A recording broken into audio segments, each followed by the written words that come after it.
എൻ്റെ സഹോദരങ്ങളെ, യോസേഫ് അവൻ്റെ വീട്ടിൽ നിന്ന് അവസാന യാത്ര പുറപ്പെടുന്ന ദിവസം, യോസേഫ് അവൻ്റെ വീട്ടിൽ നിന്ന് അവസാനമായി പോവുകയാണ്. അപ്പൻ അവനെ പറഞ്ഞയക്കുക. നമുക്കറിയാം, അന്ന് അപ്പൻ പറഞ്ഞൊരു വേർഡുണ്ട്. എന്താണെന്നറിയാമോ? ഉൽപ്പത്തി പുസ്തകം 37:13. ഇസ്രായേൽ യോസഫിനോട്, നിന്റെ സഹോദരന്മാർ ശേഖേമിൽ ആടുമേയ്ക്കുന്നു, വരിക, ഞാൻ നിന്നെ അവരുടെ അടുക്കൽ അയക്കുമെന്ന് പറഞ്ഞു. യോസഫ് അപ്പനോട് ഞാൻ പോകാം എന്നും പറഞ്ഞു. ഇവിടെ യാക്കോബ് യോസഫിനോട് പറയുന്നത് എന്താണെന്നറിയാമോ? ഞാൻ നിന്നെ സഹോദരന്മാരുടെ അടുക്കലേക്ക് അയക്കും. പക്ഷെ വാസ്തവത്തിൽ യാക്കോബ് യോസഫിനെ അയക്കുന്നത് എന്തിനാണെന്നറിയാമോ? എടാ, നാളെ നിന്റെ സഹോദരന്മാര് നിന്നെ വന്നു കാണുന്ന പൊസിഷനിലേക്കാണ് ഞാൻ നിന്നെ കയറ്റിവിടുന്നത്. ഇപ്പൊ യോസഫ് വീട്ടിൽ നിന്ന് ഇറങ്ങിയപ്പം പറയാ, ഞാൻ ചേട്ടന്മാരെ കാണാൻ പോവുകയാണെന്ന്. അല്ല യോസഫേ, നീ ചേട്ടന്മാരെ കാണാൻ പോവല്ല, നീ ഒരു പൊസിഷനിലേക്ക് പോവുക. നാളെ നിന്റെ ചേട്ടന്മാര് നിന്നെ വന്ന് കാണുന്ന ഒരു പൊസിഷനിലേക്ക്. യാക്കോബ് പറഞ്ഞതിനെ ദൈവം ഇങ്ങനെ, അതാ ഞാൻ പറഞ്ഞത്, തലകുത്തനെ ചെയ്യുമെന്ന്. The Lord will upside down the thoughts of the men. നിന്റെ അപ്പന് പോലും നിന്നെ കുറിച്ചുള്ള ചിന്തകളെ അപ്സൈഡ് ഡൗൺ ചെയ്യാ. യാക്കോബ് പറയുക, യോസഫേ വാ, ഞാൻ നിന്നെ സഹോദരന്മാരുടെ അടുക്കലേക്ക് അയക്കാം. സ്വർഗത്തിൽ ദൈവം ഇരുന്ന് ചിരിച്ചിട്ട് പറഞ്ഞു, യാക്കോബെ ചുമ്മാതാ, അവനൊരിക്കലും സഹോദരന്മാരെ കണ്ട് ലക്ഷ്യം മേടിച്ച് വരത്തില്ല, അവനൊരിക്കലും സഹോദരന്മാരെ കണ്ട് കാശ് മേടിച്ചിട്ട് വരത്തില്ല. പകരം അവനൊരു പൊസിഷനിലേക്ക് പോവുകയാ. നാളെ അവന്റെ സഹോദരന്മാർ അവന്റെ അടുക്കൽ ചെന്ന് അവന്റെ കയ്യിൽ നിന്ന് ലക്ഷ്യം വാങ്ങി, അവന്റെ കയ്യിൽ നിന്ന് ധാന്യം വാങ്ങി മടങ്ങി വരോ.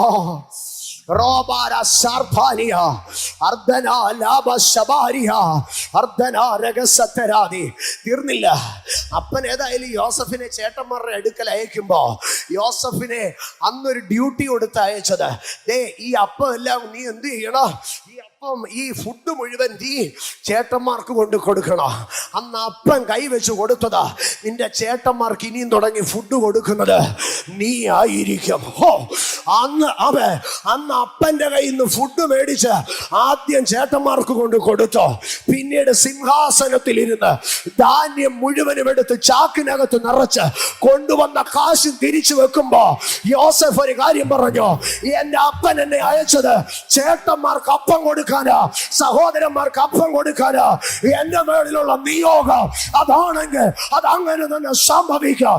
ഇന്ന് പകൽക്കാലം നീ ചെയ്യുന്ന ചെറിയ ചില കാര്യങ്ങൾ വലിയ വാഗ്ദത്തങ്ങളിലേക്കുള്ള സ്റ്റെപ്പുകളാകുമെന്ന് വിശ്വസിക്കുന്നവർ സ്തോത്രം പറ.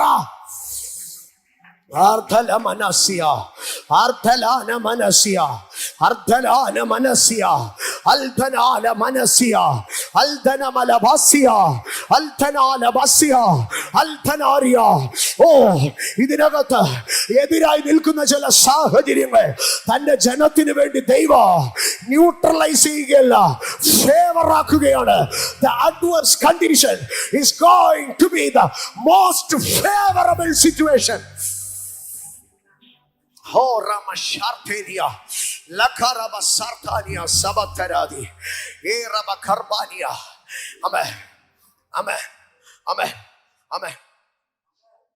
അപ്പൻ യോസഫിന്റെ അടുക്ക പറയാ, യോസഫേ, എനിക്കൊരു കാര്യം അറിയാം.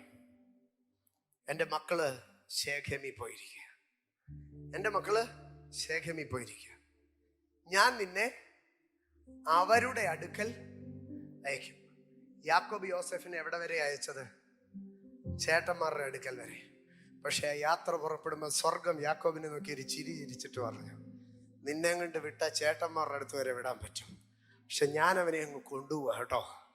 അങ്ങ് മിസ്രൈമിലെ കൊട്ടാരത്തിൽ വരെ ഞാൻ അവനെ അങ്ങ് കൊണ്ടുപോകും. ഇന്ന് പകൽ എന്നെ കേൾക്കുന്ന എൻ്റെ കുഞ്ഞുങ്ങളോടൊക്കെ ഞാൻ പറയാം, എൻ്റെ അപ്പനും അമ്മയ്ക്കും നിന്നെ അയക്കാൻ കഴിയുന്ന ഒരു എക്സ്റ്റന്റ് ഉണ്ട്, പക്ഷെ അതിനപ്പുറം ദൈവത്തിനൊരു എക്സ്റ്റന്റ് ഉണ്ട്.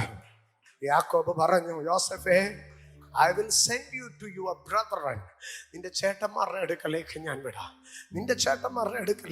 വിടാം.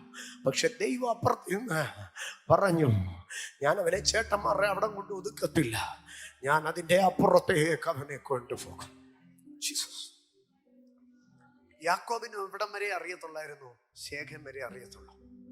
അവിടെ നിന്ന് ഡിവൈൻ കണക്ഷൻസ് ആരംഭിക്കുകയാണ് യോസഫിന്. യോസഫിന് സംഭവിച്ച ഒരു 6-7 ഡിവൈൻ കണക്ഷൻസിലേക്ക് ഞാൻ നിങ്ങളെ കൊണ്ടുപോകാം. ഡിവൈൻ കണക്ഷൻസ് സ്റ്റാർട്ട് ആവുകയാണ്. എന്റെ സഹോദരങ്ങളെ, യാക്കോബ് യോസഫിന്റെ അടുക്ക് പറഞ്ഞു പോകാൻ പറഞ്ഞു. യോസഫ് പോയി. അവന് ഡിവൈൻ കണക്ഷൻസ് അവിടെ ആരംഭിക്കുക. അപ്പൻ അവനോട് പറഞ്ഞു, നീ ഷേഖേമിൽ സഹോദരന്മാരുടെ അടുക്കൽ വരെ പോകാൻ. പക്ഷേ അപ്പൻ പറഞ്ഞ വാക്കിന് അണുവിട തെറ്റാതെ യോസഫ് ഷേഖേമിൽ വരെ എത്തി. പക്ഷേ നമ്മുടെ നാട്ടിലൊക്കെ പറയുന്ന പോലെ ആട് കിടന്നിടത്ത് ഒരു പൂട പോലും ഇല്ല. സ്തോത്രം. ഷേഖേം മുഴുവനും താൻ ഇങ്ങനെ നോക്കുമ്പോൾ അവിടെ ഒന്നും ഒരു ആട്ടിൻകൂട്ടമില്ല. ഒരു ഇടയരെ സംബന്ധിച്ച് ആട് പോയ വഴി കണ്ടാൽ തന്നെ അറിയാം. അവിടുത്തെ പുല്ലുകളെല്ലാം, അവിടുത്തെ ആ പുൽപ്പുറങ്ങളിലൊക്കെ അതിന്റെ പാട് കാണും. അവിടെയൊക്കെ ആട്ടിൻകാട്ടം കാണും. അവിടെയൊക്കെ ഒരു ആടിന്റെ മണം കാണും. ഇതൊക്കെ അവിടെ കാണാൻ കഴിയും. ഉത്സവം കഴിഞ്ഞ റോഡിൽ കൂടെ നമ്മൾ പിറ്റേന്ന് പോയി കഴിഞ്ഞാൽ നമുക്കറിയാം ഇന്നലെ ഇവിടെ എല്ലാം കെട്ടുകാഴ്ചയായിരുന്നു നമുക്കറിയാം. ഇതുപോലെ ആട്ടിൻകൂട്ടം പോയ വഴി കണ്ടാൽ അറിയാം. 10 ഇടയന്മാര് ആടിനെ മേയ്ക്കുമ്പോൾ എത്രായിരം ആട് കാണും, എത്ര കാണും. അതൊക്കെ 10 പേരുടെ ഒരു ഇടയക്കൂട്ടം കൊണ്ടുപോകുന്ന ഒരു വലിയ ആട്ടിൻകൂട്ടമാണ്. അത് പോയാൽ അതിന്റെ അടയാളം കാണും. പക്ഷെ ശേഖേമിൽ ചെന്നപ്പോൾ ഒരു അടയാളവും ഇല്ല. അവിടെ നിൽക്കുമ്പോൾ ദൈവം യോസഫിന് വേണ്ടി ഒരു ഡെസ്റ്റിനി ഹെൽപ്പറിനെ അയച്ചു. അവിടേക്ക് ഒരാൾ കടന്നു വന്നു. 37-ാം അധ്യായം അതിന്റെ 17-ാം വാക്യത്തിലേക്ക് വരുമ്പോൾ 15-ാം വാക്യത്തിൽ അവൻ വെളിമ്പ്രദേശത്ത് ചുറ്റി നടക്കുന്നത് ഒരുത്തൻ കണ്ടു. നീ എന്തന്വേഷിക്കുന്നുവെന്ന് അവനോട് ചോദിച്ചു. അതിനവൻ, ഞാൻ എൻ്റെ സഹോദരന്മാരെ അന്വേഷിക്കുന്നു, അവർ എവിടെ ആട് മേയ്ക്കുന്നുവെന്ന് എന്നോട് അറിയിക്കണമേ എന്ന് പറഞ്ഞു. അവർ ഇവിടെ നിന്ന് പോയി നാം ദോഥാനിലേക്ക് പോക എന്ന് അവർ പറയുന്നത് ഞാൻ കേട്ടു എന്ന് പറഞ്ഞു. അങ്ങനെ യോസഫ് തന്റെ സഹോദരന്മാരെ അന്വേഷിച്ചു ചെന്നു, ദോഥാനിൽ വെച്ച് കണ്ടു. എന്റെ സഹോദരന്മാരെ, ഈ 10 പേര് തമ്മിൽ സംസാരിക്കുമ്പോൾ ദൈവം ഒരാളെ അവിടെ കൊണ്ടുവന്ന് നിർത്തി. ഇവരെവിടോട്ടാ പോകുന്നതെന്ന് അത് കേൾക്കാൻ തക്കവണ്ണം. എന്നിട്ട് ആ മനുഷ്യനെ യോസഫിന്റെ അടുക്കൽ കൊണ്ടുവന്ന് കണക്ട് ചെയ്തു. അവരെങ്ങോട്ടാ പോയതെന്ന് പറഞ്ഞു കൊടുക്കാൻ. ഞാൻ പറയട്ടെ, കേൾക്കാനും പറയാനും ഒരുത്തനെ ദൈവം ഒരുക്കി. കേൾക്കാനും പറയാനും ദൈവം ഒരുത്തനെ ഒരുക്കി. ഞാനതിനെ ഒരു സ്പിരിച്വൽ സെൻസിലേക്ക് കൊണ്ടുവരികയാണ്. ഒരു ദൈവ പൈതലിന്റെ ജീവിതത്തിൽ ദൈവം നൽകുന്ന ഒരു ഭയങ്കരമായ ഗിഫ്റ്റാണ് ദൈവശബ്ദം കേൾപ്പാനും അതവനോട് അറിയിപ്പാനുമുള്ള ഒരഭിഷക്തൻ. സ്തോത്രം, സ്തോത്രം. കേൾപ്പാനും പറയാനും. അവർ ദോഥാനിലേക്ക് പോകുന്നു എന്ന് പറഞ്ഞു. ദോഥാൻ എന്ന വാക്കിന്റെ അർത്ഥം 2 കിണറുകൾ എന്നാണ്. അതിന്റെ അർത്ഥം 2 ഉറവുകൾ, ഭൂമിയിൽ നിന്ന് സ്വയമേ ഉത്ഭവിച്ച 2 നീരുറവുകൾ എന്നും അതിനർത്ഥമുണ്ട്. 2 കിണറുകളുണ്ട്.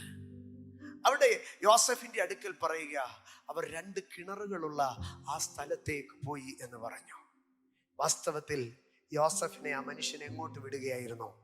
ഒരു കിണറ്റിലേക്ക് വിടുകയായിരുന്നു. അപ്പൻ സഹോദരന്മാരുടെ അടുക്കിലേക്ക് വിട്ടു. പക്ഷെ ശേഖേമിൽ ചെന്നപ്പോൾ അവിടെ നിന്നൊരു മനുഷ്യൻ പറയുക, a well is waiting for you, a pit is waiting for you, go there. നീ ആ ദോഥാനിലേക്ക് പോ, അവിടെ കിണറുണ്ട്, ആ കിണറ്റിലേക്ക് ഞാൻ നിന്നെ വിടുകയാ. വാസ്തവത്തിൽ ശേഖേം വരെ യോസേഫ് പോയത് സഹോദരന്മാരെ അന്വേഷിച്ചായിരുന്നു. പക്ഷെ ശേഖേമിൽ നിന്ന് ദോഥാനിലേക്ക് പോകുന്നു എന്ന് പറഞ്ഞാൽ ഒരു കിണറ്റിലേക്ക് പോവുകയായിരുന്നു. ജീവിതത്തിൽ ചില കിണറുകളിലേക്ക് ദൈവം വിടും. ദോഥാനിൽ ഒത്തിരി പൊട്ടക്കുഴികളുണ്ട്. കാരണം ഇവിടെ നീരുറവുണ്ടായിട്ട് ഒത്തിരി പേര് ഇവിടെ വന്ന് കുഴി കുഴിച്ചു നോക്കും വെള്ളം കിട്ടുമോ എന്ന്. പക്ഷേ വെള്ളമില്ലാത്ത ഒത്തിരി കിണറുകൾ അവിടെയുണ്ട്. ഒത്തിരി പേർ പരാജയപ്പെട്ട ഒരു കിണർ, ഒത്തിരി പേർ പരാജയപ്പെട്ട, അധ്വാനിച്ചിട്ട് നന്മ കാണാത്ത കിണർ. യോസഫിനെ ദോഥാനിൽ കാത്തിരിക്കുകയാണ്, അധ്വാനിച്ചിട്ട് നന്മ കാണാത്ത ഒരു കിണറിലേക്ക്. ഞാൻ പറയും, the divine destinations, divine connections. യോസഫ് പോയി ദോഥാനിൽ ഒരു കിണറ്റിലേക്ക് ഇറങ്ങി. ഞാനതിനൊന്നും വിശദീകരിക്കേണ്ട ആവശ്യമില്ലല്ലോ. യോസഫ് ഒരു കിണറ്റിൽ കിടക്കുകയാണ്. യോസഫേ, നീ എങ്ങോട്ടാ പോയത്? ഞാൻ ദോഥാനിലേക്കാ വന്നത്. കിണറ്റില. സ്തോത്രം. പക്ഷേ കിണറ്റിലെത്തിയതോടുകൂടി യോസഫിന്റെ ഡിവൈൻ കണക്ഷൻസ് അവസാനിക്കുന്നില്ല. അടുത്ത ഭാഗത്തിലേക്ക് കടന്നു വരുമ്പോൾ അതിൻ്റെ 24 വാക്യത്തിലേക്ക് വരുമ്പോൾ, 23 വാക്യത്തിൽ, യോസെഫ് തന്റെ സഹോദരന്മാരുടെ അടുക്കൽ വന്നപ്പോൾ അവൻ ഉടുത്തിരുന്ന നിലയെങ്കിൽ അവർ ഊരി അവനെ എടുത്തൊരു കുഴിയിലിട്ടു. അത് വെള്ളമില്ലാത്ത പൊട്ടക്കുഴിയായിരുന്നു. സ്തോത്രം. ദോഥാനിൽ പോയവൻ ദോഥാനിലെ ഒരു കുഴിയിൽ വീണു. അടുത്ത ഭാഗം, അവർ ഭക്ഷണം കഴിപ്പാനിരുന്നപ്പോൾ തലപൊക്കി നോക്കി, ഗിലെയാദിൽ നിന്ന് സാമ്പ്രാണിയും സുഗന്ധ പശയും സന്നിനായകവും ഒട്ടകപ്പുറത്ത് കയറ്റി മിസ്രൈമിലേക്ക് കൊണ്ടുപോകുന്ന ഇശ്മായേല്യരുടെ ഒരു യാത്രാക്കൂട്ടം വരുന്നത് കണ്ടു. എന്റെ സഹോദരങ്ങളെ, ടൈമിങ് നിങ്ങളൊന്ന് ശ്രദ്ധിക്കണം. ഇശ്മായേല്യർ മിദ്യാനിൽ നിന്ന് കച്ചവടക്കാർ വരികയാണ്. ദൈവം യോസെഫിന് വേണ്ടി ഒരുക്കുന്ന അടുത്ത ഡെസ്റ്റിനി ഹെൽപ്പർ. എന്റെ സഹോദരങ്ങളെ, ഇവിടെ കടന്നു വരുന്നത് കുറെ വൈക്കോല് കച്ചവടക്കാരായിരുന്നെങ്കിൽ, കുറെ ഗോതമ്പ് കച്ചവടക്കാരായിരുന്നെങ്കിൽ, കുറെ അരിക്കച്ചവടക്കാരായിരുന്നെങ്കിൽ, അല്ലെങ്കിൽ ആന്ധ്രയിൽ നിന്ന് മീൻ കയറ്റിക്കൊണ്ടുവരുന്ന കണ്ടെയ്നർ ലോറിക്കകത്തായിരുന്നു ഇവനെ കയറ്റി വിട്ടിരുന്നതെങ്കിൽ, അല്ലെങ്കിൽ കമ്പത്തുനിന്ന് പശുവിനെ കയറ്റിക്കൊണ്ടുവരുന്ന, പോത്തിനെ കയറ്റിക്കൊണ്ടുവരുന്ന ഒരു ലോറി ആയിരുന്നു ആ സമയത്ത് വന്നിരുന്നതെങ്കിൽ, അവനെ ഉറപ്പായിട്ടും പിടിച്ച് എന്ത് ചെയ്തേനെ? അവരുടെ കൊടുത്തേനെ.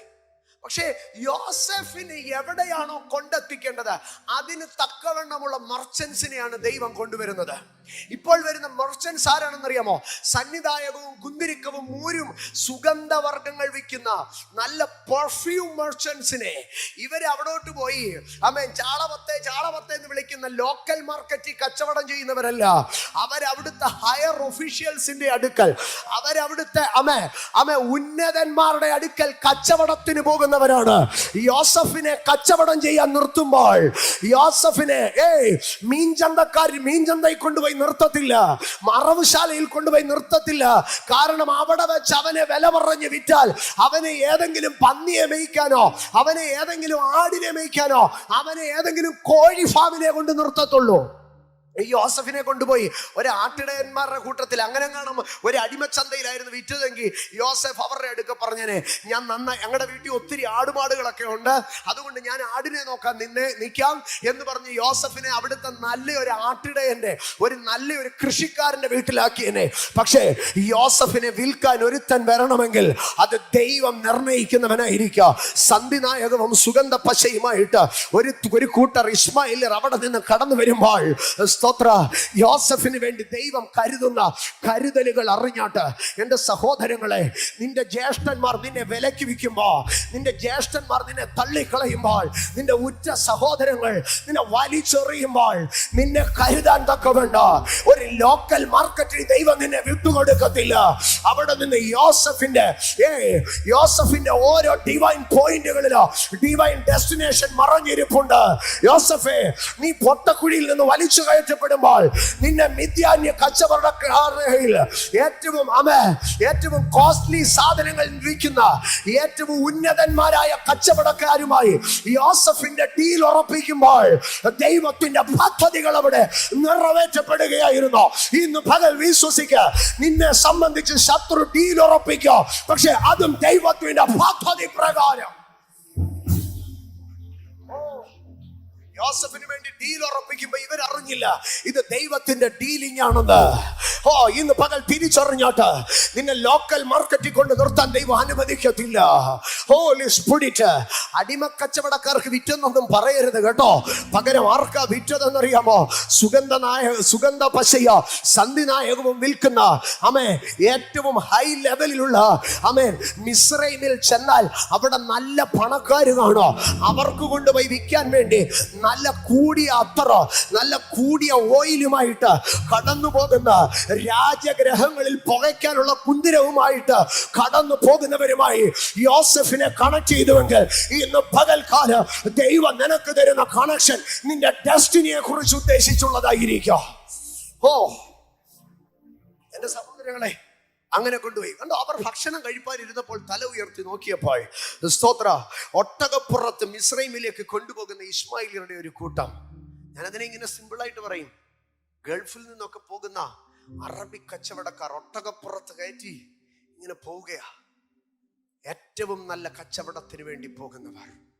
ജീസസ് അവിടെ നിന്ന് പോയി അടുത്ത ഭാഗത്തിലേക്ക് വരുമ്പോൾ 36 വാക്യത്തിലേക്ക് വരുമ്പോൾ 37:36. എന്നാൽ മിദ്യാന്യർ അവനെ മിസ്രയീം ഫറവോന്റെ ഒരു ഉദ്യോഗസ്ഥനായി അകമ്പടി നായകനായ പോത്തിഫറിന് വിറ്റു. അങ്ങനെയാണ് 37 അധ്യായം അവസാനിക്കുന്നത്. പക്ഷെ 39 അധ്യായം ആരംഭിക്കുന്നത് വിൽക്കപ്പെട്ട യോസഫിന്റെ ചരിത്രം പറഞ്ഞുകൊണ്ടല്ല. 39 അധ്യായം ആരംഭിക്കുന്നത്, എന്നാൽ യോസഫിനെ മിസ്രയീമിലേക്ക് കൊണ്ടുപോയി അവനെ അവിടെ കൊണ്ടുവന്ന ഇസ്മായില്യരുടെ കയ്യിൽ നിന്ന് ഫറവോന്റെ ഒരു ഉദ്യോഗസ്ഥനായി അകമ്പടി നായകനായ പോത്തിഫർ എന്ന ഒരു മിസ്രയീമ്യൻ അവനെ വിലയ്ക്ക് വാങ്ങി. യോസഫിനെ വിലയ്ക്ക് വാങ്ങാൻ ദൈവം ആ രാജ്യത്തെ ഏറ്റവും മഹത്വകരമായ ഒരു കണക്ഷനെ അവിടെ ഒരുക്കി. ഞാൻ മുമ്പോട്ട് പോവുകയാണ്. എൻ്റെ സഹോദര, എൻ്റെ സഹോദരി, നിന്നെ വിലയ്ക്ക് വാങ്ങാൻ ദൈവം ഒരുത്തനെ അനുവദിച്ചിട്ടുണ്ടെങ്കിൽ അതിന്റെ പിമ്പിൽ ഒരു ദൈവിക പദ്ധതിയുണ്ട്. അവിടെ വെച്ച് അടുത്ത കണക്ഷൻ പോത്തിഫറുമായിട്ടുള്ള കണക്ഷന് ശേഷം അടുത്ത കണക്ഷൻ പോത്തിഫറിന്റെ ഭാര്യയുമായിട്ടാണ്. യോസഫിന് ഒട്ടും ഗുണകരമല്ല. പക്ഷേ പോത്തിഫറിന്റെ ഭാര്യ അങ്ങനെ പെരുമാറി ഇല്ലായിരുന്നെങ്കിൽ യോസഫ് എല്ലാ കാലവും പോത്തിഫറിന്റെ വീട്ടിൽ ഒരു വിശ്വസ്ത സേവകനായിരുന്നേനെ. നിനക്കെതിരായി ചിലർ എഴുന്നേൽക്കുന്നതും നിനക്കെതിരെ കള്ളക്കഥ പറയുന്നതും നിനക്കെതിരെ ദുര്യോഗങ്ങൾ സൃഷ്ടിക്കുന്നതും അതും ദൈവത്തിന്റെ ഡിവൈൻ പ്രിപ്പറേഷൻ. മുമ്പോട്ട് പോവുകയാണ്. അടുത്ത ദൈവത്തിന്റെ യോസഫിന്റെ ജീവിതത്തിലെ ഡിവൈൻ കണക്ഷനിലേക്ക് ഞാൻ നിങ്ങളെ കൊണ്ടുപോകാം. 39 അധ്യായം 20 വാക്യത്തിലേക്ക് വരുമ്പോൾ 39:20 യോസഫിന്റെ യജമാനൻ അവനെ പിടിച്ച് രാജാവിന്റെ ബദ്ധന്മാർ കിടക്കുന്ന കാരാഗ്രഹത്തിലാക്കി. യോസഫേ, നിന്നെ കുറിച്ച് പറയുന്ന കുറ്റം ദോഷകരമാണ്. പിന്നെ നിന്നെ ഇപ്പം ഈ ദോഷകരമായ കുറ്റം കൊണ്ടുപോയി യോസഫിനെ ഇപ്പം വീണ്ടും ഒരു കണക്ഷനിലേക്ക് ആക്കുക. രാജാവിന്റെ ഭൃത്യന്മാർ കിടക്കുന്ന ഒരു കാരാഗ്രഹത്തിലേക്ക്. The divine connection. രാജാവിന്റെ ഭൃത്യന്മാർ കിടക്കുന്ന അടുത്തേക്ക്. അവിടെ കൊണ്ടും തീരുന്നില്ല. 21 വാക്യം, യഹോവ യോസഫിനോട് കൂടെ ഇരുന്നോ. കാരാഗ്രഹ പ്രമാണിയുമായിട്ട് രാജാവ് യോസഫിന് ഒരു കണക്ഷൻ വന്നു. ഇന്ന് പകൽ ഞാൻ എൻ്റെ ദൈവമക്കളോട് ചോദിക്കുക, യോസഫിനെ സഹോദരന്മാർ വിറ്റു, യോസഫിനെ മിദ്യാന്യർ വിറ്റു, യോസഫിനെതിരെ പോത്തിഫറിന്റെ ഭാര്യ കള്ളക്കഥയുണ്ടാക്കി, യോസഫ് കാരാഗ്രഹത്തിൽ കിടന്നു. ഇതിലെവിടെയാ ദൈവം തനിക്ക് വേണ്ടി പ്രവർത്തിക്കാതിരുന്നേ? Behind every step there was an invisible hand of God. ഇന്ന് പകൽ ദൈവത്തിന്റെ പൈതലേ, എൻ്റെ ഓരോ പ്രതികൂലത്തെ നോക്കിയിട്ട് പറ, ഇതിനകത്തൊരു ദൈവത്തിന്റെ കണക്ഷൻ ഉണ്ട്. എന്റെ സഹോദരന്മാർ വിൽക്കുമ്പോഴും ദൈവം ഒരു കണക്ഷൻ അതിനകത്ത് ചെയ്യുകയാ.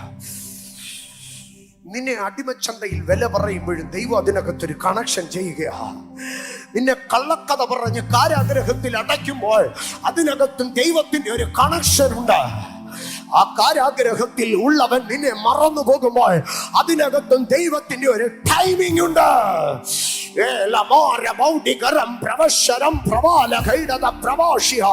ഇന്ന് പകൽ നിന്നിൽ മേൽ ദൈവത്തിന്റെ divine connection and divine timing, രണ്ട് കാര്യങ്ങളെ ഇന്ന് നിന്റെ മേൽ ഞാൻ പ്രൊക്ലെയിം ചെയ്യുന്നു. The divine connection and the divine timing. കാരാഗ്രഹത്തിൽ കിടന്ന യോസഫിന് ഒരു വലിയ കണക്ഷൻ ഉണ്ടായി. പാനപാത്രവാഹകന്റെ പ്രമാണിയുമായിട്ട്. അപ്പക്കാരുടെ പ്രമാണി പോട്ടെ, ഞാൻ സിമ്പിൾ ആയിട്ട് പറഞ്ഞു പോവുക. പാനപാത്രവാഹകന്റെ പ്രമാണിയുമായിട്ട് ഒരു കണക്ഷൻ ഉണ്ടായി. പക്ഷേ കാരാഗ്രഹത്തിൽ നിന്ന് ഇറങ്ങിയ ഉടനെ ദൈവ സ്തോത്ര ആ വിരുന്നുവാഴിയുടെ വീഞ്ഞുകാരുടെ പാനപാത്രവാഹകന്റെ പ്രമാണിയുടെ ബുദ്ധിയെ ദൈവം ഓഫ് ചെയ്തോ. അവൻ യോസഫിനെ മറന്നുപോയി. എന്താ കാരണം? Timing of God. ദൈവം അന്നേരം അവൻ ഓർത്താൽ ഓടിച്ചെന്ന് പറയാ, രാജാവേ, ആ കാരാഗ്രഹത്തിൽ ഒരു പാവപ്പെട്ടവൻ കിടപ്പുണ്ട്, അവനെ ഒന്ന് പറഞ്ഞു വിട്ടേക്കാമോ? രാജാവ് ഉടനെ തന്നെ കൽപ്പന പുറപ്പെടുവിക്കോ, യോസഫിനെ അവിടുന്ന് പറഞ്ഞു വിടോ. യോസഫ് അവിടെ നിന്ന് പോയി. ആമേൻ. രാജാവിന്റെ അകമ്പടി നായകന്റെ വീട്ടിൽ ജോലി ചെയ്തവൻ അടുത്തത് എവിടെ പോയി ജോലി ചെയ്യും? ആമേ, ഏതെങ്കിലും ഒരു പാവപ്പെട്ട ആട്ടിടയന്റെ വീട്ടിൽ പോയി, ഏതെങ്കിലും ഒരു സാധാരണക്കാരന്റെ വീട്ടിൽ പോയി ഒരു അസിസ്റ്റന്റ് ക്ലർക്കായിട്ട് അവിടെ ഇരിക്കേണ്ടിയവനാ. പക്ഷേ യോസഫേ, നിന്റെ വിടുതൽ വേഗത്തിൽ നടന്നാൽ നീ ഒരു ക്ലർക്കായി പോകുമെന്നറിയാ. നിന്റെ വിടുതൽ പെട്ടെന്ന് നടന്നാൽ നീ ഒരു സൂപ്പർവൈസറായി പോകുമെന്നറിയാ. പക്ഷെ നിന്റെ കോളിംഗ് ഒരു സൂപ്പർവൈസറോ ഒരു ക്ലറിക്കൽ ജോബോ അല്ല. നിന്നെ രാഷ്ട്രത്തിന്റെ മന്ത്രിയാക്കാൻ, നിന്നെ ക്യാബിനറ്റിലേക്ക് പൊക്കാൻ ദൈവത്തിനൊരു പദ്ധതിയുണ്ട്. So that deliverance is pending. That is the timing of God. ദൈവത്തിന്റെ സമയം, ദൈവത്തിന്റെ സമയം, ദൈവത്തിന്റെ സമയം. ഓ രാമശകാരി, പാനപാത്രവാഹകന്റെ പ്രമാണി, പാനപാത്രവാഹകന്മാരുടെ പ്രമാണി ദർശനം കണ്ടപ്പോ യോസേഫിന് രാജാവിന്റെ കൊട്ടാരവുമായി ഒരു കണക്ഷൻ ഉണ്ടായി. ആമേൻ. അത് ദൈവം അവിടെ ഉണ്ടാക്കിയതാ. ആ കണക്ഷൻ പക്ഷെ ചാർജ് ചെയ്യണമെങ്കിൽ ആമേൻ ഫറവോൻ അടുത്ത ദർശനം കാണണമായിരുന്നോ? മനസ്സിലായോ?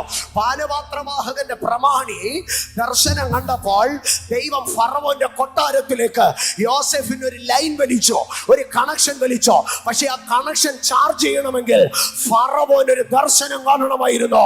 ഇന്ന് പകൽക്കാലം നിനക്ക് വേണ്ടി ലൈൻ വലിച്ചോ, നിനക്ക് വേണ്ടി കണക്ഷൻ ഇട്ടോ, പക്ഷെ അത് ദൈവം ചാർജ് ചെയ്യാതെ നിന്റെ പ്രാർത്ഥനയുടെ മുൻപാകെ ദൈവം മൗനമായിരിക്കുന്നത്, അതിന്റെ പിമ്പിൽ ഒരു ദൈവിക ടൈമിംഗ് ഉണ്ട്. ഇന്ന് പകൽക്കാലം ഇതിനകത്ത് നിനക്കെതിരായ സകല ശക്തികളോ, നിനക്കെതിരായ സകല സംഗതികളോ ഇന്ന് പകൽ നിനക്ക് അനുകൂലമായി വരട്ടെ യേശുവിന്റെ നാമത്തിൽ. ദോദാനിലെ കിണറോ, സ്തോത്ര, ദോദാനിലെ കിണറോ, ശേഖേമിലൊരു വ്യക്തി, ദോദാനിലൊരു കിണർ, സ്തോത്ര, അതിനപ്പുറം ഒരു ഇസ്മായേലിയ കച്ചവടക്കാരൻ, അതിനപ്പുറം ഒരു പൊത്തിഫർ, അതിനപ്പുറം ഒരു പൊത്തിഫറിന്റെ ഭാര്യ, അതിനപ്പുറം രാജാവിന്റെ ബദ്ധന്മാർ കിടക്കുന്ന കാരാഗ്രഹ, അതിനപ്പുറം കാരാഗ്രഹ പ്രമാണി, അതിനപ്പുറം പാനപാത്രവാഹകൻ. എന്തൊരു കണക്ഷൻസാ ദൈവം നൽകുന്നത്. ഇന്ന് പകൽക്കാല അപ്പനും അമ്മയെ സഹായിക്കാനില്ലാത്തടത്ത് സഹോദരന്മാർ ഒറ്റി കൊടുക്കുമ്പോൾ ദൈവം ഇതിനകത്ത് നിനക്ക് കണക്ഷനുകൾ നൽകുകയാ. ഇന്ന് പകൽ ഇതിനകത്ത് പ്രതികൂലത്തിന്റെ നടുവിൽ അഭിഷേകം ചിലരെ കണക്ട് ചെയ്യുക, അഭിഷേകം ചിലരെ കണക്ട് ചെയ്യുക.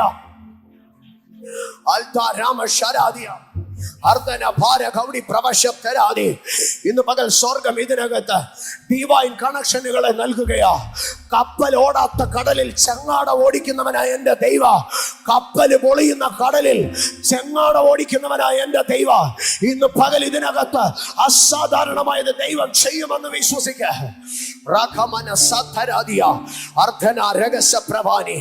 അപ്പൻ വീട്ടിൽ നിന്ന് ഇറക്കി വിട്ടപ്പോൾ അറിഞ്ഞില്ല ഇത് കൊട്ടാരത്തിലേക്കുള്ള വഴിയാണെന്ന്. ശേഖേമിൽ വെച്ച് ദോദാനിലേക്കുള്ള വഴി പറഞ്ഞു കൊടുത്തവൻ അറിഞ്ഞില്ല ഇത് നാളെയുടെ രാജാവാണെന്ന്. ആമേ. അവിടെ നിന്ന് സന്നിനായകവ സുഗന്ധപ്പശയും വാങ്ങി വരുന്ന വ്യാപാരികൾ അറിഞ്ഞില്ല ഇത് നാളെയുടെ രാജാവാണെന്ന്.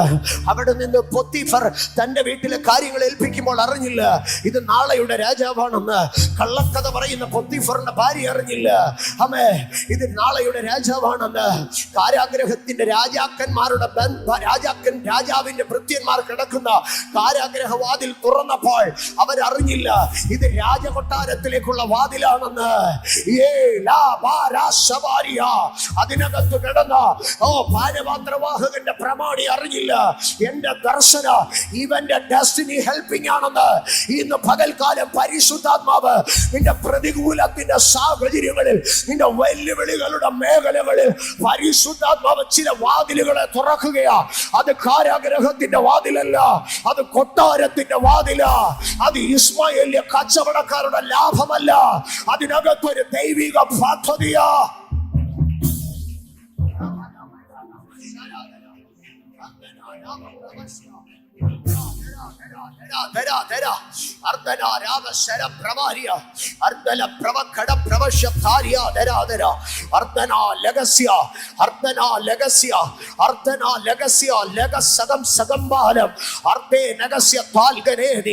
യോസഫേ, നിന്റെ മേളിൽ കൈവെക്കുന്ന ഓരോരുത്തരോ നിന്റെ ഡെസ്റ്റിനി ഹെൽപ്പറായി മാറുകയാ. നിന്റെ വഴി തടഞ്ഞാലും നിന്റെ വഴി തുറന്നാലും അവൻ നിന്റെ ഡെസ്റ്റിനി ഹെൽപ്പറായി മാറുകയാ. കാരണം നിന്റെ മേൽ ആധിപത്യം പുലർത്തുന്ന നടത്തുന്നത് ദൈവത്തിന്റെ പരിശുദ്ധാത്മാവാ.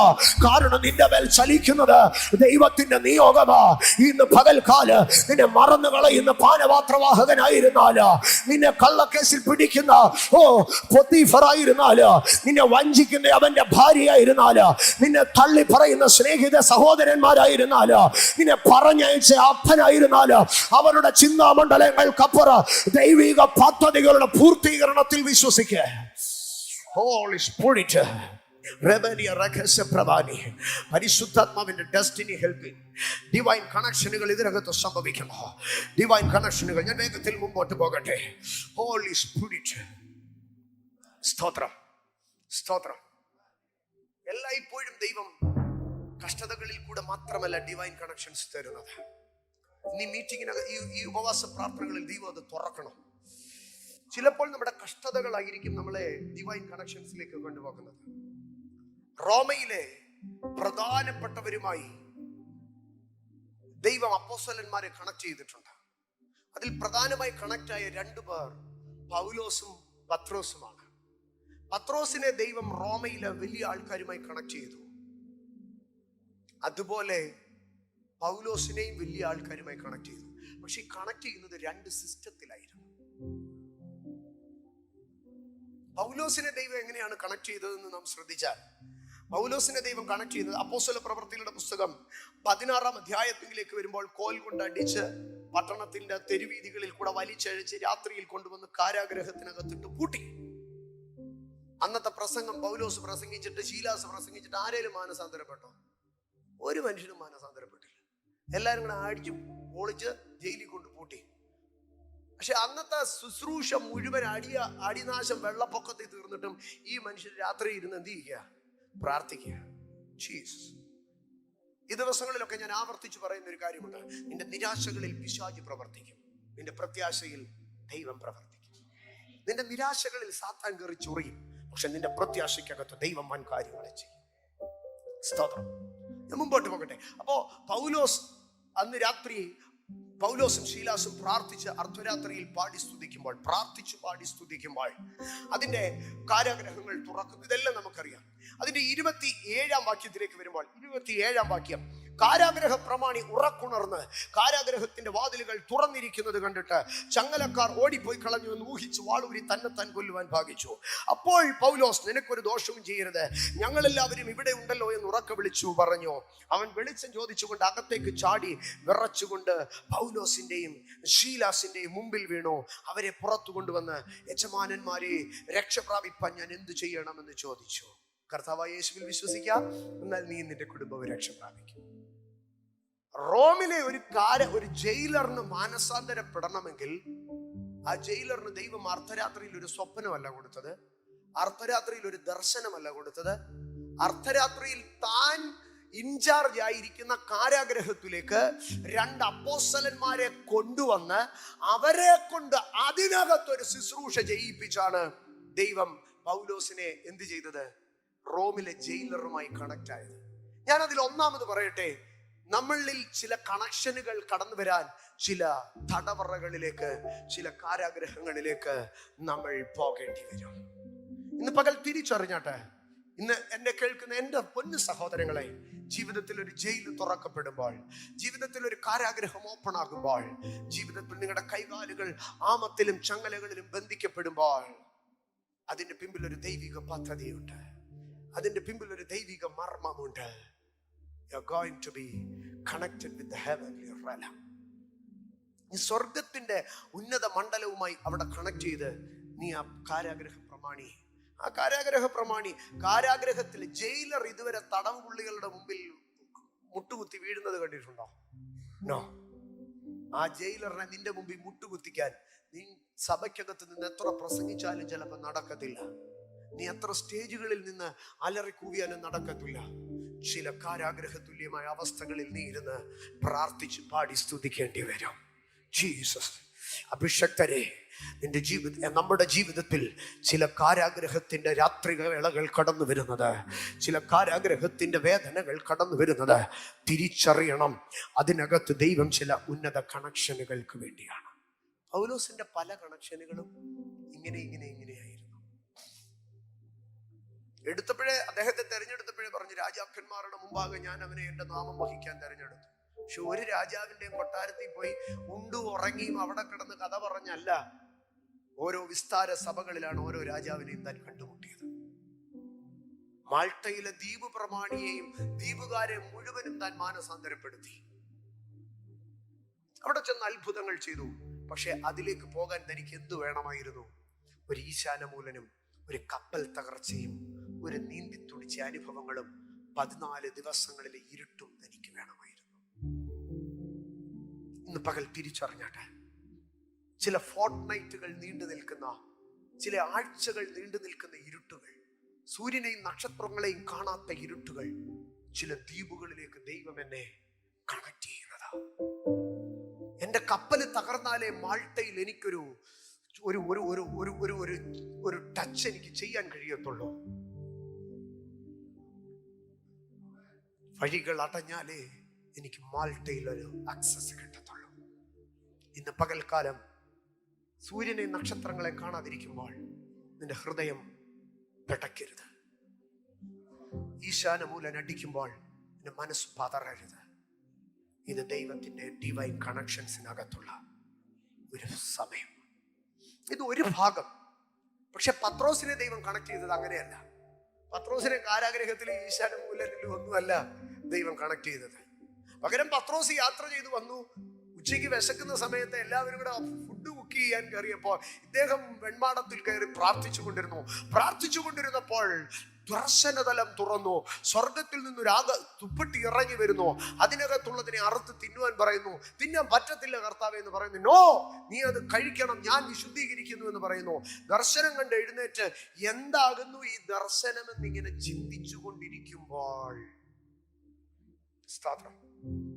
ഞാൻ ആ ഭാഗത്തിലേക്ക് കടന്നു വരാം. അപ്പോസ്തല പ്രവർത്തികളുടെ പുസ്തകം 10-ാം അധ്യായത്തിലേക്ക് കടന്നു വരുമ്പോൾ, അപ്പോസ്തല പ്രവർത്തികളുടെ പുസ്തകം 10-ാം അധ്യായം അതിന്റെ 17-ാം വാക്യത്തിലേക്ക് വരുമ്പോൾ, ആമേൻ, ഈ കണ്ട ദർശനം എന്തായിരിക്കുമെന്ന് പത്രോസ് ഉള്ളിൽ ചഞ്ചലിച്ചു കൊണ്ടിരിക്കുമ്പോൾ കൊർന്നല്യോസ് അയച്ച പുരുഷന്മാർ ശിമോന്റെ വീട് ചോദിച്ചുകൊണ്ട് പടിവാതിൽക്കൽ നിന്നു.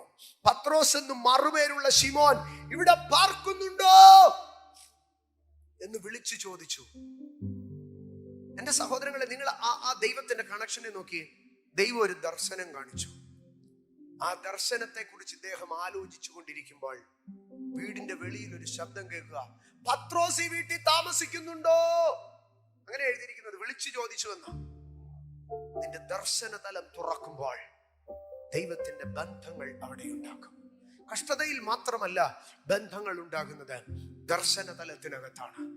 പത്രോസ് ദർശനത്തെ കുറിച്ച് ഉള്ളിൽ ചഞ്ചലിച്ചു കൊണ്ടിരിക്കുകയാണ്. ഇന്ന് പകൽ ഞാൻ അതിനകത്തുനിന്ന് പറയട്ടെ, എവിടെയാണ് കണക്ഷനുകൾ ഓപ്പൺ ആകുന്നതെന്ന് അറിയാമോ? ദർശനത്തെ കുറിച്ച് ഉള്ളിൽ പഠിച്ചുകൊണ്ടിരിക്കുന്നവൻ. ആമേൻ.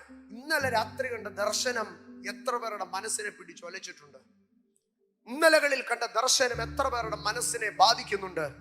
നമ്മൾ പലപ്പോഴും ദർശനം കാണുന്നു, രാവിലെ എഴുന്നേറ്റ് ആൾക്കാരുടെ അടുക്കൽ പറയുന്നു, വിട്ടുകളയുന്നു. പക്ഷെ പത്രോസ് ദർശനത്തെ കുറിച്ച് ആകുലപ്പെടുകയാണ്, ദർശനത്തെ കുറിച്ച് ചിന്തിച്ചു കൊണ്ടിരിക്കുകയാണ്, ദർശനത്തെ കുറിച്ച് താൻ അതിന്റെ അടുത്ത സ്റ്റെപ്പ് ചോദിച്ചു കൊണ്ടിരിക്കുകയാണ്. ദർശനമണ്ഡലം തുറക്കപ്പെടുമ്പോൾ അവിടെ കണക്ഷനുകൾ സ്ഥാപിക്കപ്പെടുകയാണ്. എന്നിട്ട് അതിന്റെ അടുത്ത ഭാഗത്തിലേക്ക് വരുമ്പോൾ 10-ാം അധ്യായം 29-ാം വാക്യത്തിലേക്ക് വരുമ്പോൾ പത്രോസ് പറയുകയാണ്, നിങ്ങൾ ആളയച്ചപ്പോൾ ഞാൻ ഒന്നും ചോദിക്കാതെ വന്നതിന്റെ കാര്യം എന്താണെന്ന് അറിയാമോ? ഞാനൊരു ദർശനം കണ്ടു. സ്തോത്രം. എന്നിട്ട് പറയുകയാണ്, നിങ്ങൾ എന്നെ വിളിച്ചതിന്റെ കാര്യം ഒന്ന് പറഞ്ഞാട്ടെ. പത്രോസ് പറയുകയാണ്, ഞാൻ വന്നതിന്റെ കാര്യം ഞാൻ ദർശനം കണ്ടതുകൊണ്ടാണ്. പത്രോസ് പറയാം, ഞാനൊരു ദർശനം കണ്ടു, ആ ദർശനം കണ്ടത് കൊണ്ടാണ് ഞാൻ എതിര് പറയാതെ നിങ്ങളുടെ അടുക്കലേക്ക് വന്നത്. എന്നിട്ട് ചോദിക്കുക, ഞാൻ ദർശനം കണ്ടതുകൊണ്ടാണ് ഇവിടെ വരെ വന്നത്, ഇനി നിങ്ങൾ എന്നെ വിളിച്ചതിന്റെ കാര്യം പറ. കൊർന്നല്യോസിന്റെ വീട്ടുകാരും ചാർച്ചക്കാരും എല്ലാവരും ഇരിപ്പുണ്ട്. കൊർന്നല്യോസ് ചാടി എഴുന്നേറ്റിട്ട് പറഞ്ഞു, 4 നാൾ മുമ്പ് ഈ നേരത്ത് ഞാൻ വീട്ടിൽ 9-ാം മണി നേരത്ത് പ്രാർത്ഥന കഴിച്ചുകൊണ്ടിരിക്കുമ്പോൾ ശുഭ്രവസ്ത്രം ധരിച്ച ഒരു പുരുഷൻ എന്റെ മുമ്പിൽ നിന്നു. കൊർന്നല്യോസേ, ദൈവം നിന്റെ പ്രാർത്ഥന കേട്ട് നിന്റെ ധർമ്മം ഓർത്തിരിക്കുന്നു. യോപ്പയിലെ കാളയച്ച് പത്രോസ് എന്ന് മറുപേരുള്ള ശിമോനെ വിളിപ്പിക്കുക, അവൻ കടൽപ്പുറത്ത് തോൽക്കൊല്ലനായ ശിമോന്റെ വീട്ടിൽ പാർക്കുന്നു എന്ന് പറഞ്ഞു. കൊർന്നല്യോസും പറയുക, ഞാൻ സാറിനെ വിളിപ്പിക്കാൻ കാരണം ഞാനും ഒരു ദർശനം കണ്ടു. ഇവിടെ എന്താണ് കണക്ട് ആയത്? ദർശനക്കാർ തമ്മിൽ കണക്റ്റായി. ഇന്ന് പകൽ ഇതിനകത്ത് ദൈവവേദനെ ഈ ഉപവാസ പ്രാർത്ഥനകളിൽ ദർശനതലം തുറക്കുമ്പോൾ നമ്മളിൽ കണക്ഷനുകൾ സംഭവിക്കും. ഈ ഉപവാസ പ്രാർത്ഥനയ്ക്ക് ഈ മെസ്സേജ് അവസാനിക്കുമ്പോൾ ചില സമയം നമ്മൾ ദൈവസന്നിധിയിൽ പ്രാർത്ഥിക്കും. ചിലരുടെ ദർശനതലം ദൈവം തുറക്കും. പരിശുദ്ധാത്മാവ് ചിലരുടെ വിഷൻ തലത്തെ ഓപ്പൺ ആക്കും.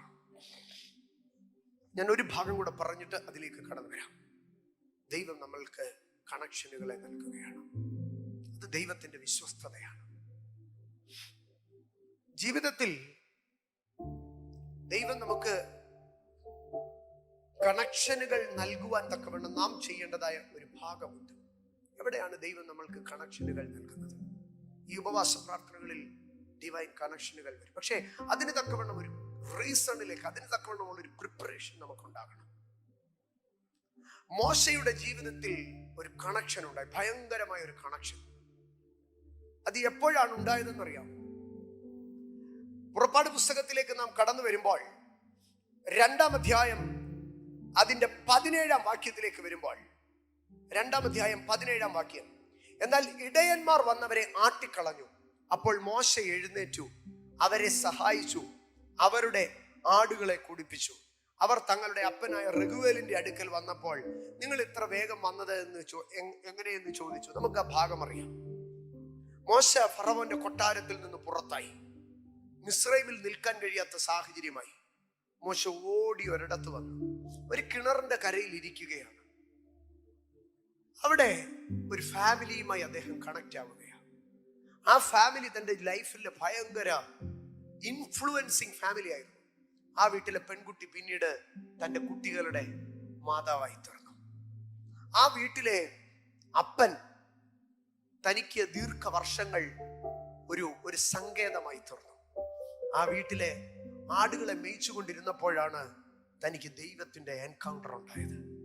ആ വീട്ടിലെ അപ്പനാണ് മരുഭൂമിയിൽ വെച്ച് തന്റെ ഡിസിഷനുകൾ പാളിപ്പോകുമ്പോൾ തന്റെ നേതൃത്വം, തന്റെ ലീഡർഷിപ്പിന്റെ ഡിസബിലിറ്റീസിനെ കറക്റ്റ് ചെയ്തുകൊണ്ട് തന്നെ മുൻപോട്ട് നയിക്കുവാനൊക്കെ പ്രാപ്തനാക്കുന്നത്. ഇത് മുഴുവനും ആ ഒരു ഫാമിലിയാണ്. ആ ഫാമിലിയുമായിട്ട് മോസസ് എങ്ങനെയാണ് കണക്ട് ആയതെന്നറിയാമോ? അതിന്റെ 17-ാം വാക്യം ഇങ്ങനെയാണ് എഴുതിയിരിക്കുന്നത്. എന്നാൽ ഇടയന്മാർ വന്നവരെ ആട്ടിക്കളഞ്ഞു. അപ്പോൾ മോശ എഴുന്നേറ്റ് അവരെ സഹായിച്ചു. മോശ എഴുന്നേറ്റ് അവരെ സഹായിച്ചു. ദൈവ പൈതലേ, നാം ഒരുവനെ സഹായിച്ചാൽ അതിനകത്തുകൂടെ ഒരു കണക്ഷൻ സംഭവിക്കും. പക്ഷെ വാസ്തവത്തിൽ ഈ മോശ ഇനി ആയുസിൽ ഒരു മനുഷ്യനെയും ഞാൻ സഹായിക്കത്തില്ലെന്ന് പറഞ്ഞു പോകേണ്ട ആളാ. കാരണം ഇദ്ദേഹം നാളുകൾക്ക് മുമ്പ് ഒരു മിസ്രൈമ്യൻ തന്റെ സഹോദരനായ എബ്രായ ദാസനെ എബ്രായനെ അടിക്കുന്നത് കണ്ടിട്ട് ഈ മനുഷ്യൻ ചെന്ന് എബ്രായനെ സഹായിച്ചു. ആ സഹായം ഒന്നുകൊണ്ടാണ് വീട് നഷ്ടപ്പെട്ടു, കൂട് നഷ്ടപ്പെട്ടു, സംസ്ഥാനം നഷ്ടപ്പെട്ടു, എല്ലാം നഷ്ടപ്പെട്ട് ഇപ്പൊ ഒരു ദേശാന്തരിയായി അലഞ്ഞു തിരിയാൻ മുഴുവൻ കാരണമുണ്ടായത് എന്താണെന്നറിയാമോ?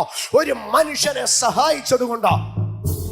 ഇന്ന് പകൽ ദൈവ പൈതലേ, നീ ചിലരെ സഹായിച്ചോ, അപ്പനെ പോലെ ചിലരെ ചേർത്ത് പിടിച്ചോ, അമ്മയെ പോലെ ചിലരെ നീ താങ്ങി, സഹോദരനെ പോലെ നീ ചിലർക്ക് തുണ നിന്നോ, ഒരു സഹോദരിയെ പോലെ നീ ചിലരുടെ കഷ്ടതയിൽ ആശ്വസിപ്പിച്ചോ. ഒരു പാസ്റ്റർഷിപ്പിന് അപ്പുറമായിട്ട് നീ പലർക്കും ഒരു അപ്പനായിരുന്നോ, നീ പലർക്കും ഒരു സഹോദരനായിരുന്നോ, നീ പലർക്കും പലതുമായിരുന്നോ. പക്ഷേ അത് മുഖാന്തരം നീ ഏറ്റ മുറിവുകൾക്കപ്പുറം നീ മടുത്തു പോകുകയല്ല, നിരാശപ്പെടുകയല്ല, ഇനി എന്റെ ആയുസ്സിൽ ഈ പണിക്ക് നിൽക്കുകയില്ല എന്ന് നീ പറയുകയല്ല. ജീസസ്. കാളയില്ലാത്തടത്ത് തൊഴുത്ത് നല്ല വെടിപ്പുള്ളത്. ഒരു കാളയും ഇല്ലാത്ത തൊഴുത്ത് എന്ത് വെടിപ്പുള്ളതാണെന്ന് അറിയാമോ? ചില വലിയ വീടുകളുടെയൊക്കെ മുമ്പിൽ ഇപ്പോഴും കാളവണ്ടി പെയിന്റ് ചെയ്ത് നല്ല പോളിഷ് ചെയ്ത് നിർത്തിയേക്കുന്ന കാണാം. സ്തോത്ര. ഇനി ചില വീടുകളിൽ ചെല്ലുമ്പോൾ ഈ 8 ചക്രം വലുതായിട്ട് പാർക്കുകളിലൊക്കെ ഉണ്ടാക്കി വെച്ചിരിക്കുന്നത് കാണാം. ഇനി ചില വീടുകളിൽ ചെല്ലുമ്പോൾ ഞങ്ങളുടെ വല്യപ്പച്ചന്മാരുടെ കാലത്തെ കുറിച്ചുള്ള തൊഴുത്ത അതിപ്പോഴും ഞങ്ങൾ സൂക്ഷിക്കുന്നുണ്ടെന്ന് പറയാം. നല്ല ക്ലീൻ ആൻഡ് നീറ്റാണ്, ടൈൽസും മാർബിളും ഒക്കെ ഇട്ടേക്കുക. പക്ഷെ ആ തൊഴുത്തിൽ നിന്ന് 55 പൈസയുടെ പ്രയോജനം ഉണ്ടാകത്തില്ല. ആ 8 ചക്രത്തിൽ നിന്ന് ഒരു തുള്ളി വെള്ളം ചലിക്കത്തില്ല. ആ കാളവണ്ടിയിൽ നിന്ന് ഒരു ചാക്കരി ചലിക്കത്തില്ല. കാള ഇല്ലാത്തിടത്ത് തൊഴുത്ത് വെടിപ്പുള്ളത്.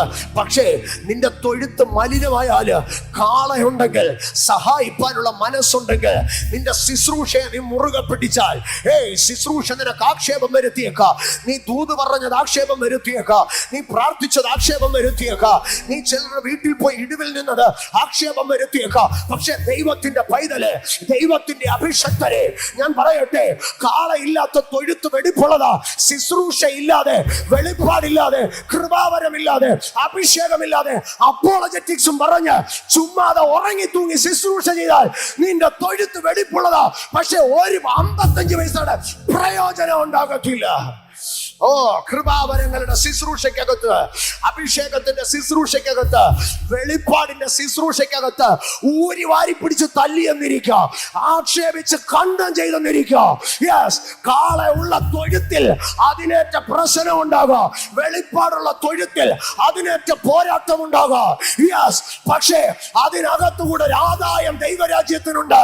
അതിനകത്തുകൂടെ ദേശം വിടുവിക്കപ്പെടും, അതിനകത്തൂടെ സ്നാനങ്ങൾ നടത്തപ്പെടും, അതിനകത്തൂടെ ബന്ധനങ്ങൾ അഴിയോ, അതിനകത്തൂടെ പോരാട്ടങ്ങൾ ശാസിക്കപ്പെടും.